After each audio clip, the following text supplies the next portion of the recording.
வாங்க, இது ஒரு சத்தான உருண்டை தான். குழந்தைங்களுக்கு செஞ்சு வச்சோன்னா காலையில் நீங்கள் பிரேக்ஃபாஸ்ட்டுக்கு கவலைப்பட வேண்டியதே இல்லை. காலையில் ஒரு உருண்டை சாப்பிட்டா போதும். பிள்ளைங்க சாப்பிட்டு ஒரு டம்ளர் பால் கொடுத்தீங்கன்னா போதும். இதில் எல்லா சத்தும் இருக்குது. பாருங்கள், அது என்னன்னு பார்க்கலாம். 1 கப்பு உளுந்து, அதாவது தோல் உளுந்தோடு எடுத்திருக்கேன். 3/4 கப்பு பாசிப்பயிறு எடுத்திருக்கேன். அதே 1 கப்பு அரிசி எடுத்திருக்கேன்.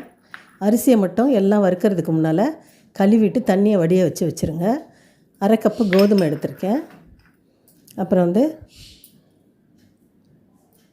பாதாம் முந்திரி 1/4 கப்பு, எள்ளு 1/4 கப்பு, அதெல்லாம் எடுத்து வச்சுக்கிட்டு அதுக்கு 1/2 கிலோ கிட்ட வெல்லம் தட்டி வச்சுருக்கேன். நெய் காய்ச்சி வச்சுக்கலான்னு, வெண்ணெய் அப்போ தான் வாங்கினேன். அதனால் நெய் காய்ச்சறதுக்காக நெய்யை ஊற்றி பிடிச்சி வச்சுட்டா குழந்தைங்களுக்கு, இல்லைன்னா நீங்கள் அப்படியே பவுடராக அரைச்சி ஒரு டப்பாவில் போட்டு வச்சுக்கிட்டிங்கன்னா கூட அப்பப்போ எடுத்து நெய்யை காய்ச்சி ஊற்றி பிடிச்சி கொடுக்கலாம். இதுவே நிறைய உருண்டை வந்துச்சு. பாருங்கள், நான் போட்ட அளவு என்னென்னு. இப்போ எல்லாத்தையும் தனித்தனியாக நெய் காயட்டும், நல்லா ஒரு பக்கம் காயட்டும். எடுத்து அந்த அடுப்பில் பற்ற வச்சுக்கலாம். வச்சுட்டு இந்த பெரிய பர்னரில் ஒரு கடாயை வச்சுட்டு, உங்களுக்கு எந்த பாத்திரம் வசதியோ அதை வச்சுக்கோங்க. வச்சு அந்த 1 கப்பு உளுந்தை ஃபஸ்ட்டு வறுத்து எடுத்துக்குவோம். நல்லா வறுத்துக்கோங்க, நல்லா வாசம் வர மாதிரி. ஆனால் கொஞ்சம் மீடியம் ஃப்ளேமில் வச்சுக்கோங்க. கையில் வச்சு வறுத்துக்கிட்டிங்கன்னா அது அந்த ஸ்மெல்லு மாறிடும். அதனால் மீடியம் ஃப்ளேமில் வச்சு நல்லா வறுத்து எடுத்துக்கோங்க. எடுத்துக்கிட்டு அரிசியை தண்ணியில் போட்டு கழுவிட்டு வடிகட்டிட்டு அப்படியே வச்சுக்கோங்க. இதெல்லாம் வறுக்கிற வரைக்கும் அது தண்ணி வடியட்டும். கொஞ்சம் நல்லா வறுபடட்டும். நெய் பொங்கி வர மாதிரி இருந்துச்சு, அதனால் அதையும் ஒரு கிண்டி விட்டுட்டேன். கொதிக்கட்டும், நல்லா அது நெய் காயட்டும்.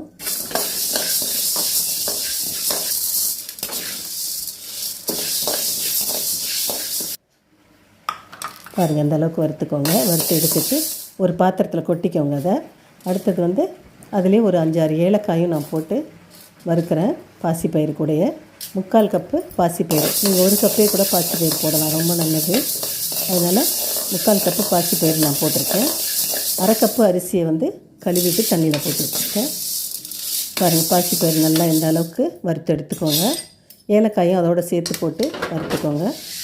அதையும் தனியாக ஒரு ட்ரேயில் தாம்பாளத்தில் இது எல்லாத்தையுமே சேர்த்து கொட்டிக்கலாம்.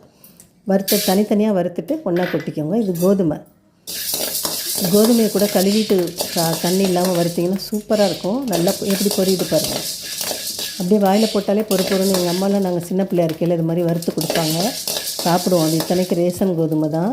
ஆனால் தண்ணி வச்சு இடித்து குத்தி அதை எடுத்துட்டு அப்புறமா இப்படி வறுத்து கொடுப்பாங்க. நல்லாயிருக்கும். அதை அரைச்சிட்டு இடியாப்பம் செஞ்சு கொடுப்பாங்க. எனக்கே நல்லா செய்ய வரல. இடியாப்பம் செஞ்சு கொடுப்பாங்க, எல்லாம் செய்வாங்க. ரொம்ப நல்லாயிருக்கும். புட்டு செஞ்சு கொடுப்பாங்க, வேக வச்சுட்டு, கோதுமையை வேக வச்சுட்டு. அது மாதிரி இதை நல்லா வறுத்து எடுத்துகிட்டு இதையும் அதில் கொட்டிக்கோங்க. வறுத்ததோடு கொட்டிக்கோங்க. நல்லா வெடிக்கட்டும், நல்லா வறுத்துக்கோங்க. ஆனால் என்னென்ன போட்டிருக்கோம் பாருங்கள். உளுந்து, பாசிப்பயிறு, கோதுமை 3 வறுக்கிறோமா.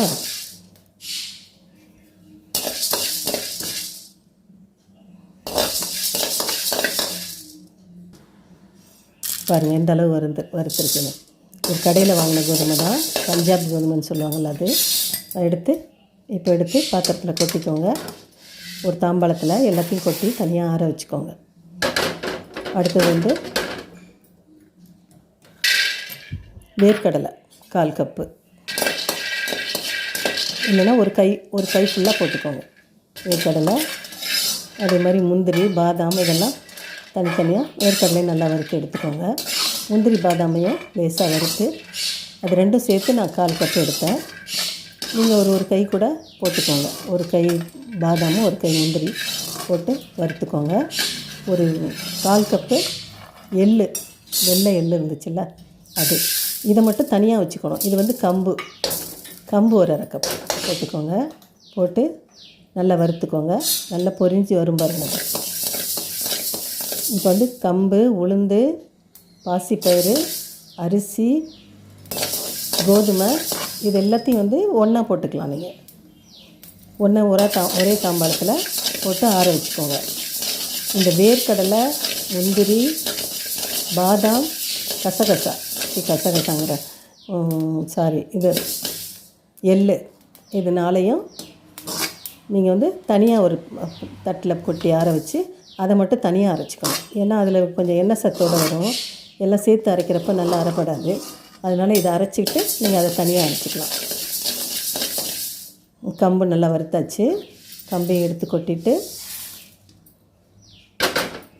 கடைசியாக அரிசியை வறுத்துக்கோங்க. ஏன்னா அது ஈரம் இருக்கும்ல, அதனால் கடைசியாக அரிசியை வறுத்துக்கலாம். இப்போ பாதாம் முந்திரியும் போட்டு நான் கொஞ்சம் தான் போட்டிருக்கேன். நீங்கள் வேணும்னா நிறைய போட்டுக்கோங்க. ஒரு கை போட்டு அரைச்சிங்கன்னா கூட நல்லாயிருக்கும் குழந்தைங்களுக்கு கொடுக்கறதுக்கு. பெரியவங்களும் சாப்பிட்லாம். நமக்கும் வந்து லேடிஸ்க்கும் வந்து இடுப்பு வலி, உடம்பு வலி, மூட்டு வலி, கை கால் வலி எல்லாம் வராமல் இருக்கணும்னா டெய்லி நீங்கள் ஒன்று இதில் சாப்பிட்டு பாருங்கள். டெய்லி ஒன்று சாப்பிட்டு நல்லா தண்ணி குடிங்க. நல்லா வாக்கிங் போங்க. பாருங்கள் எப்படி இருக்கும். நல்லா ஸ்ட்ரென்த்தாக இருக்கும். முதுகு வலி, கை கால் வலி எல்லாம் வராது. நீங்கள் சாப்பிட்டு பார்த்துட்டு எனக்கு சொன்னால் போதும். உண்மையாக்க தான் நான் சொல்கிறேன் என்னோடய அனுபவத்தில். அதனால் நீங்கள் அது உளுந்து சேர்க்குறனால நல்லது. நீங்கள் உளுந்தே கூட ஒரு 2 கப்பு அதே மாதிரி அரைச்சி இதில் எல்லாமே சேர்க்குறனால கம்புலையும் கால்சியம் இருக்குது. எல்லாம் முந்திரி பாதாம் எல்லாம் சேர்க்குறனால நீங்கள் இன்னும் நிறைய கூட முந்திரி பாதாம் சேர்த்துக்கோங்க. சேர்த்து அரைச்சிக்கோங்க. எது வேணாலும் எவ்வளோ வேணாலும் நீங்கள் போட்டுக்கலாம். ஆனால் நல்லா டேஸ்ட்டாகவும் இருக்கும் சாப்பிட்றதுக்கு. எங்கள் வீட்டுக்காருக்கு சுகர் இருக்குது. நைட்டில் வந்து பசி எடுத்து எழுந்திருப்பார். அப்போ நான் வந்து ஒரு ஸ்பூனை போட்டு அந்த மாவு வச்சுருப்பேன். அதை 2-3 ஸ்பூன் எடுத்து சாப்பிட்டு தண்ணி குடிச்சிட்டு வந்து படுத்துக்குவேன். எப்போயாவது ஒரு நாளைக்கு பசி வரும் திடீர்னு அப்படி. அப்போ இந்த பிஸ்கெட்லாம் கொடுக்கறதுக்கு பதில் இதை சாப்பிட்டுக்குவாங்க. வெல்லத்தை போட்டு கலந்து வச்சுருப்பேன் நெய் ஊற்றாமல். ஒரு டப்பாவில் அடைச்சி அதை எடுத்து சாப்பிட்டுக்குவாங்க. நெய் ஊற்றி உருட்டி வச்சோன்னா குழந்தைங்க, சின்ன குழந்தைங்க சாப்பிட்லாம். நாங்கள் நிறைய சாப்பிடக்கூடாது. எங்களுக்கு வயசாகிடுச்சு. அதனால் நாங்கள் கொஞ்சம் கம்மியாக தான் சேர்க்கணும். பிடிக்கிறப்ப இது மாதிரி பிடிக்கிறப்ப ஆளுக்கு 2 உருண்டை சாப்பிட்டோம் அப்படிங்க.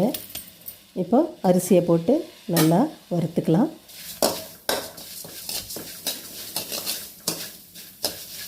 நல்லா பொரிஞ்சு வரும். அந்த அளவுக்கு வறுத்து எடுத்துக்கோங்க. அரிசி வெடிக்குது பாருங்கள்.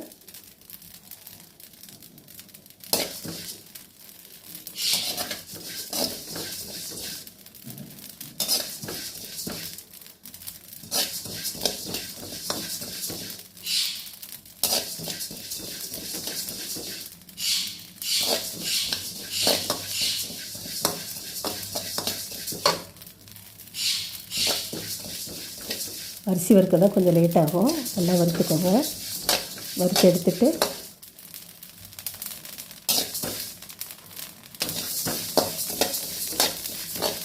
அரிசி இப்போ நல்லா வறுத்தாச்சு. அதை வந்து எடுத்து இப்போ நம்ம தாம்பாளத்தில் கொட்டிக்கலாம்.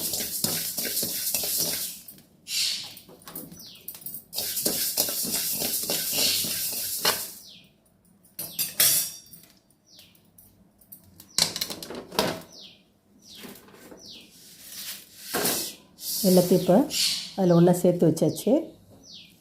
உளுந்து, கோதுமை, பாசிப்பயிறு, அரிசி, அப்புறம் என்ன போட்டால் கம்பு, இது எல்லாத்தையும் ஒரே இதில் போட்டு ஆற வச்சுக்கோங்க. பாதாம் இதெல்லாம் தனியாக ஒரு பாத்திரத்தில் வச்சு ஆற வச்சுக்கோங்க. இதை இப்போ ஃபஸ்ட்டு அரைச்சி எடுத்துக்கலாம். மிக்சியில் போட்டு 2 தடவையாக போட்டு இந்த அளவுக்கு நல்லா அரைச்சிக்கோங்க. அரைச்சிட்டு அது அகலமான பாத்திரத்தில் கொட்டிக்கோங்க. அப்போ தான் பெசரி பிடிக்க முடியும். அதனால் கொட்டிட்டு இந்த 1/2 கிலோ வெல்லத்தை வந்து தட்டி மிக்சியில் வந்து லைட்டாக பொடி பண்ணிக்கோங்க.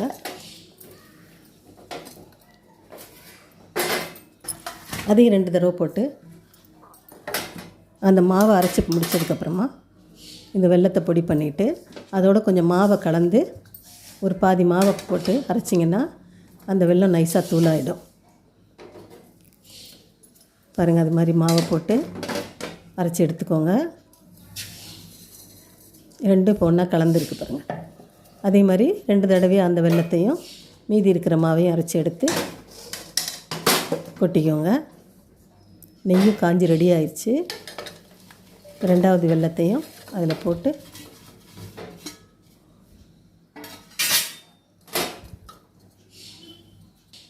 ஒரு சாயங்காலமாக வேலைக்கு போகிறவங்களா இருந்தால் சண்டேயோ சாட்டர்டே ஈவினிங்கோ செஞ்சு வச்சுருங்க. காலையில் நீங்கள் அவசரமாக போகிறப்ப நீங்கள் கூட சாப்பிடாமல் போகாதீங்க. இது மாதிரி ஒரு 2 உருண்டையை சாப்பிட்டுட்டு ஒரு டம்ளர் பாலை குடிச்சிட்டு போங்க. குழந்தைங்களுக்கும் அது மாதிரி காலையில் சாப்பிடாமல் போனாங்கன்னா பரவாயில்ல, இது மாதிரி கொடுத்து ஒரு டம்ளர் பால் கொடுங்க. இல்லைன்னா ஒரு முட்டை ஆம்லேட் போட்டு கொடுங்க. ரொம்ப நல்லது. சாப்பிட்டு தண்ணி குடிச்சிட்டு கூட போகலாம். மத்தியானம் நல்லா சாப்பிடுவாங்க. இது மாதிரி செஞ்சு வச்சுக்கோங்க. வேலைக்கு போகிற அவசரத்துலையோ பிள்ளைங்க சாப்பிட்லேன்னு நீங்கள் கவலைப்பட வேண்டியதில்லை. ஏன்னா எங்கள் பொண்ணு வேலைக்கு போகிறனால எனக்கு அது மாதிரி பிள்ளைங்க கஷ்டப்படக்கூடாதுன்னு தோணும். அதனால தான் சொல்கிறேன். அதனால் இப்படி வச்சு எடுத்து வச்சுக்கிட்டிங்கன்னா சூப்பராக இட்லி சாப்பிட்ல, தோசை சாப்பிட்லலாம் கவலைப்பட வேண்டாம். அதில் சத்து அதிகமாக இருக்குது.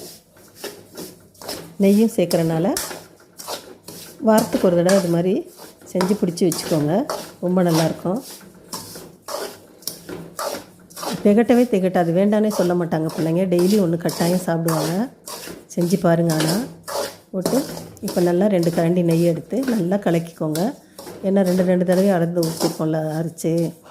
இப்போ முந்திரி, பாதாமையும் எள் அதெல்லாம் தனியாக அரைச்சி அதையும் இதில் சேர்த்து நல்லா கலந்து விட்டுக்கோங்க. இப்போ வெல்லமும் நல்லா கலந்தாச்சு. கையை வச்சு நல்லா கசக்கி கலந்திங்கன்னா சூப்பராக வரும். அது மாதிரி கலந்துக்கிட்டு நல்லா நெய் சூடாக இருக்கும்போதே இப்போ தானே காய்ச்சணும், அதனால் அதுலேருந்து ஒரு 2 கரண்டி நெய் நான் ஊற்றிருக்கேன். இப்படியே ஒரு 150 ml பிடிச்சிருக்கோம். அந்த அளவுக்கு நெய்யை ஊற்றிட்டு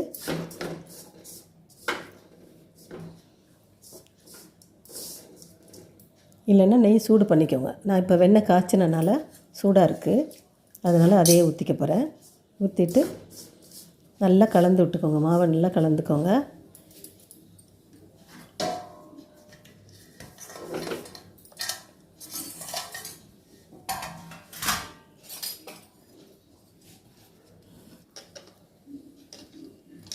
எடுத்து அந்த பொடியை வாயில் போட்டு பாருங்கள், சூப்பராக இருக்கும்.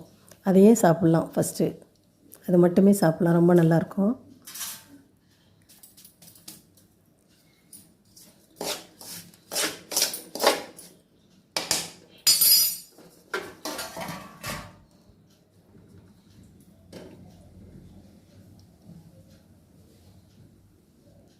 நெய் நல்லா எடுத்து ஊற்றிக்கோங்க. பெசரி விட்டுட்டு இன்னொரு தடவை திரும்ப ஒரு கரண்டி ஊற்றுங்க. அப்போ தான் பற்றும். 2 கரண்டி ஊற்றி நல்லா பிடிச்சி எடுத்துக்கோங்க. நான் 2 கரண்டி தான் ஊற்றினேன், பார்த்து நல்லா பிடிச்சி எடுத்து வச்சிங்கன்னா சூப்பராக இருக்கும். வச்சு சாப்பிட்டு பாருங்கள்.